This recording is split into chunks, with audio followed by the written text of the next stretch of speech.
In 1964, the Australian government introduced a form of selective conscription as the security situation in Southeast Asia deteriorated.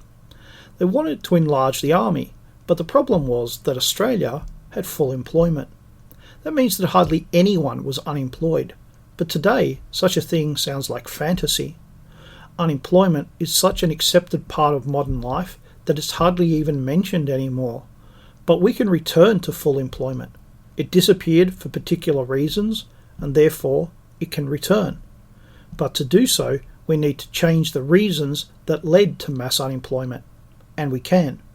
There are 4 major reasons that we have mass unemployment, and 2 secondary ones. The 4 major reasons are: 1. Mass immigration. 2. Women in the workforce. 3.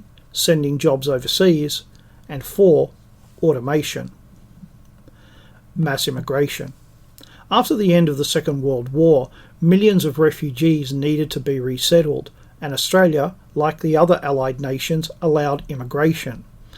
Then, more were allowed in as the economy expanded, and then, when the economy stopped growing, immigration did not end. Instead, from the 1970s onward, immigration bore no relationship to how many jobs there were or how well the economy was doing. It became an end in itself with no end in sight.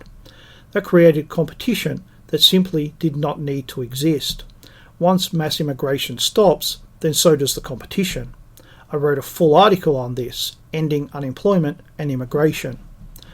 Women in the workforce. Women has always worked, but today women are encouraged to compete against men. That was not how it worked in the past. Back then, men had their jobs and women had theirs. Now government and large organisations all discriminate in favour of women and therefore against men. They say they are simply correcting an historical wrong, but by their own rules, that is discrimination. But as we all know, it's one rule for them and one for us. But there is an economic problem with women taking men's jobs. It means that there are now more people available to do the same jobs. That might be good for companies as they get more choice, but it's bad for everyone else as now there are more people than jobs. Sending jobs overseas. At the same time that competition for jobs has increased, tariffs have been abolished. That means that things that once could not be imported or that would be too costly to import now could be imported. So instead of paying high wages, they could send those jobs overseas and make more money, meaning that there are less jobs available. Automation. I'm using a computer to record this, but that same machine has destroyed jobs. Jobs that once required multiple people can now be done with the help of machines. Some jobs can be done entirely by machines. That is only going to get worse, not better. The 2 secondary reasons are 1. High wages and 2. Regulations. Both of these make running a business quite expensive. It encourages companies and those who run them to find ways of cutting costs. Most of those costs come at the expense of jobs. In a perverse way, these factors make those who have jobs better off and those without jobs worse off.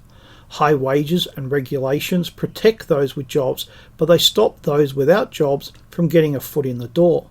So what can be done to end mass unemployment? 1. Stop immigration. Stop the unending competition for jobs. Having mass immigration in a time of mass unemployment is unethical and immoral. 2. Support young men getting jobs. 3. Support family. Encourage marriage and children. Let us put the family man back upon his throne. 4. Put tariffs back in place with the sole objective of keeping jobs in Australia. I suggest that if unemployment is 5%, then we make the tariff 5%. If it's 10%, then make it 10%. 5. Australian companies should have to pay foreign workers Australian wages, whether the job is located in Australia or overseas, unless the company can justify why they have jobs outside of Australia. If the jobs can be done in Australia, then it should be. 6. Machines do not need jobs. Men need jobs. The tax system to reward companies that hire workers and that retain them, and it should punish companies that get rid of workers. 7. Make companies responsible for training their own staff and then retaining them. Australia should exist for the benefit of Australians. The Australian economy should exist to support the Australian worker and his family.